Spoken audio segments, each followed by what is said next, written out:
Hello नमस्कार दोस्तों, स्वागत है आपका मेरे YouTube चैनल पर जिसका नाम है माँ का संसार। कैसे हैं आप सब? आशा करती हूँ आप सब बहुत अच्छे होंगे।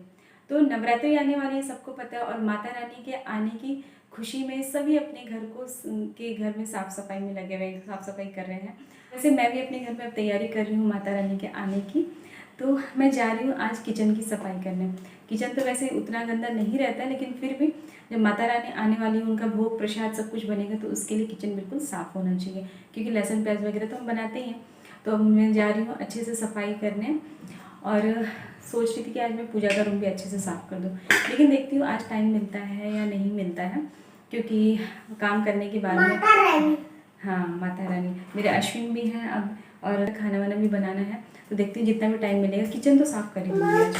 और अश्विन अगर टाइम देगा तो पूजा का रूम भी हो जाएगा, और अगर अश्विन ने टाइम नहीं दिया, परेशान किया, उसको नेक्स्ट डे करूँगी। और अश्विन आ गया मेरे साथ हेल्प करने के लिए। इनका हेल्प तो सब जानते हैं।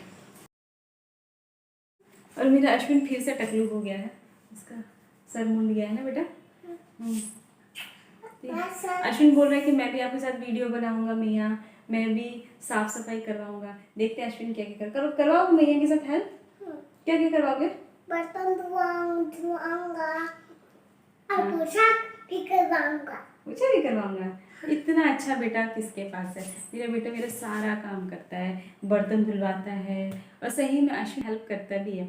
बिगाड़ता है उसमें थोड़ा बहुत काम, लेकिन अपनी तरफ से बहुत हेल्प करता है, कोशिश करता है अपनी मैया को हेल्प करने को। मेरे बच्चे चलिए ठीक है, तो मैं जैसा जैसा मैं जो करने वाली हूँ आप लोग साथ शेयर करूँगी। जो भी जैसा भी होगा आप लोग साथ शेयर करूँगी। बने रहिए मेरे वीडियो में मेरे समय। और वीडियो अच्छी लगेगी तो लाइक शेयर एंड सब्सक्राइब जरूर करिएगा। वीडियो अच्छी लगेगी तो सब्सक्राइब दीजिएगा। बहुत ही गिफ्ट सरप्राइज मेरे टकलू बेटे को गिफ्ट सरप्राइज। अश्विन भी ऐसे ही कपड़े में है, मैया भी ऐसे ही कपड़े में है। हम लोग बस क्या किए, आज सुबह उठ के हमने उल्टा ही काम किया। पहले नहा के सारा काम किया जाता है, लेकिन आज हम लोगों ने पहले ही नाश्ता कर लिया है ना, क्योंकि मैया को और बाबू को बहुत सारा काम करना है, साफ सफाई करना है। साफ सफाई करने के बाद हम नहाएंगे, ओके ना? ठीक है, चलो पहले हम सफाई कर लेते हैं, उसके बाद आगे बात करते हैं। ओके चलो चलो स्टार्ट करें। साफ सफाई करते हैं, चलो काम स्टार्ट करें। चलो हाँ स्टार्ट करें। पकड़ो सफाई अभियान में। चलो बेटा सफाई करो, सफाई करो, सफाई करो। सुनिए तुम सफाई कर। यहाँ पे जो साफ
बच्चे, आपको भूख लग रही है? भूख लग रही है? अब क्या बोल रहे हैं मैया को खाना बनाने के लिए? ओहो मेरी बेटी, कहाँ भूख लगती है मेरी बच्ची को? भूख कहाँ लगती है? पेट में भूख लगती है। ठीक है, मैया अभी आपके लिए फटाफट से रोटी बनाती है और आपके लिए ले आती है भोजन अभी, ठीक है? ओके मेरे बच्चों, जाइए आप ब्लॉक से खेल लीजिए। ओके, इतना काम करता है मेरा बच्चा। हाँ पोंछा, अश्विन पोंछा लगा रहा है वो भी रात में। अश्विन मैया थक गई यार, आ जाओ ना बेटा, तो सब पिताजी को भोजन करा दो, आ जाओ। अब अश्विन सुनो, ये भोजन ले जाओ पिताजी का, ठीक है? अब अश्विन बोल रहे हैं मैया थक गई हैं बहुत ज़्यादा, ठीक है? मैया बहुत ज़्यादा थक गई क्योंकि मैया सुबह से बहुत काम करी है। अब मैया को बोलने का भी मन नहीं कर रहा, मैया इतना थक गई है ना बिटू। मेरा बेटा सब समझ रहा है। तो अगर आप लोगों को वीडियो अच्छी लगेगी, मैंने अभी सुबह किचन का सफाई करने के बाद उसके बाद अश्विन मैया ने क्या किया, किचन की सफाई किया, उसके बाद अश्विन को भी पढ़ाया ना, अश्विन को भी सिखाया था ना आज। अश्विन बाद में बताएगा क्या सिखाया था, है ना? मेरे दोस्त नहीं बनो। अश्विन को भी मैंने पढ़ाया, अश्विन के दोस्तों को भी पढ़ा दिया था, है ना? सारे बच्चों को कुछ ना कुछ सिखाया। फिर उसके बाद हम लोग मार्केट गए, मार्केट में जाके माता रानी के लिए हम लोग सामान लेकर आए ना। उसके बाद हम लोग घर आए, अभी हम लोग खाना बनाए और अब अश्विन अपने पिताजी को भोजन कराएगा। तो अगर आप लोगों को वीडियो अच्छी लगेगी तो प्लीज़ मेरी वीडियो को लाइक शेयर एंड सब्सक्राइब ज़रूर करिएगा। तब तक के लिए, हाँ गर्म तो है, तब तक के लिए चलो मैया दे देती है। नमस्कार, बाय बाय, अपना ख्याल रखिए, हर हर महादेव।